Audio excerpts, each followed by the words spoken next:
सारी दुनिया ईरान से भीख मांग रही है। कैसे? एक भिखारी है, लगातार बात कर रहा है। कल तक उसके लीडर के मारे जाने पर यह बोला भी नहीं था, अब गया है। कितनी जिल्लत के साथ गया होगा।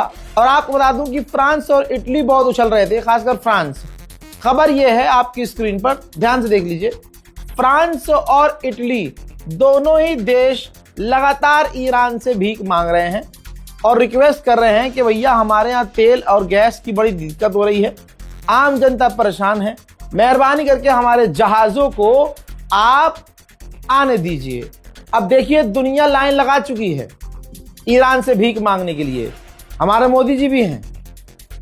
जी हाँ, जिस मोदी ने कल तक ईरान से बात नहीं की थी, भाई 4 बार भारत सरकार बात कर चुकी है। ये बात करते हैं और गोदी मीडिया स्ट्रेट ऑफ हॉर्मुज खोल देता है। भारत के लिए खुल गया स्ट्रेट ऑफ हॉर्मुज। भाई उधर IRGC धमकी दे देता है कि जो भी अमेरिका के एलाइज हैं सब पे ले जाएंगे। और सारी दुनिया जानती है कि इजराइल से सबसे आखिर में ये जंग से पहले मिलकर कौन आया, उसके हाथों से फर्जी मेडल कौन पहन के आया, इजराइल को अपना बाप दादा परदादा बता के कौन आया, सारी दुनिया के सामने है। तो भले ही ईरान सामने से हमसे नरमी से पेश आ रहा है, लेकिन क्या उसका दिल इस मोदी सरकार के लिए, धोखेबाज दोस्त के लिए साफ होगा? सबसे बड़ा सवाल है और यहां समझने की जरूरत है। दोस्तों, भारत के दर्जनों जहाज अभी फंसे हुए हैं। ईरान ने कोई भी क्लियरिटी नहीं दी है, भारत को खुला रास्ता नहीं दिया है। लेकिन हाँ, यह क्लियर है कि भारत लगातार कांटेक्ट में है, क्योंकि भाई भीख मांगने वालों की लाइन लगी हुई है सारे। और मैं यहां पे कह रहा हूं कि अगर मोदी जी इतने ही दमदार हैं, एक अरबी चूरन ने कहा था कि अगर मोदी जी बात कर लें एक बार और एक बार कह दे कि जंग खत्म करो, सब खत्म हो जाएगा। तो मोदी जी ने बात कर ली है, लेकिन जंग खत्म नहीं हुई है। तो वो जो अरबी था उसको मुझे पेशाब पिलाना है, उसका दिमाग साफ करना है पेशाब पिला के। तो उसे पकड़ो और उससे पूछो कि मोदी जी ने तो कर ली बात, हमारी पूरी गवर्नमेंट कंटिन्यू टच में है ईरान के, लेकिन न ईरान हमें परमिशन दे रहा है, न ईरान जंग रोक रहा है। ये मोदी जी की पावर को घोप घोप हो गया है क्या? ये तो सच्चाई है। लेकिन आपको अपडेट दे दूं, इस वक्त लगातार ईरान और भारत के बीच बात चल रही है, जहां पूरी दुनिया ये देख रही है कि हमारे देश का प्रधानमंत्री मोदी डोनाल्ड ट्रंप के टैरिफ के डर से डर जाता है कि वो टैरिफ लगा देगा। और सिर्फ मोदी की बात नहीं है, दुनिया के टॉप के लीडर्स डोनाल्ड ट्रंप से डरते हैं, पैंट में मुंह देते हैं, टांगे उनकी कांपती हैं। हजरात, खामनाई तो बहुत ऊपर की चीज थे, आम जनता भी कुछ डे में सड़कों पर थी। ईरान में बमबारी हुई, एक महिला शहीद हो गई, उसकी लाश के ऊपर ईरान का झंडा डाला गया तो वो ईरान का झंडा खून में तरबतर हो गया। जी हाँ, लेकिन फिर भी रैली ना रुकी। उस महिला के घर वालों ने तब भी कुछ के लिए, बैतुल मुकद्दस के लिए आवाज उठाई, जहां सारी दुनिया ये जानती है कि जरा सा कुछ होता है, अगर पता चल जाए कि यहाँ हमला होने वाला होता है तो भगदड़ मच जाती है। लेकिन कत्ल के बाद, हमलों के बाद भी सोचिए, अमेरिका इजराइल के जो टॉप के लीडर हैं वो गायब हैं, पब्लिक डोमेन में नहीं आ रहे हैं। इजराइल बंकर से बाहर नहीं निकल रहा है, नेतन्याहू बंकर से बाहर नहीं निकल रहा है। लेकिन अल्लाह अकबर, ईरान के ये हैं जुडिशरी चीफ, सबसे बड़े जज, भाई पब्लिक के बीच हैं, आम लोगों के बीच है। भाई आप देखो, आम लोगों के बीच है। और जब वो इंटरव्यू दे रहे थे तो बमबारी हो रही थी। देखिए पूरा वीडियो।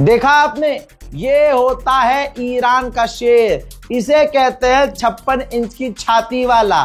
समझे? कभी डॉक्टर के कपड़े पहन के फोटो खिंचा लिए, कभी फौजी के कपड़े पहन के फोटो खिंचा लिया, कभी सरदार बन गए, कभी तुम अजीब मेरा मुंह औकात तुम्हारी। खाली फोटो खिंचवाने से कोई सुपर हीरो नहीं हो जाता है, शक्तिमान नहीं हो जाता है। ये देखो शक्तिशाली किसे कहते हैं। ये देखिए ईरान के सड़कों पर पेज़ेश्कियान, ईरान के राष्ट्रपति, पूरी दुनिया में तारीफ हो रही है। आज दुनिया देख रही है कि जिगरा किसे कहते हैं। ये होता है जिगरा।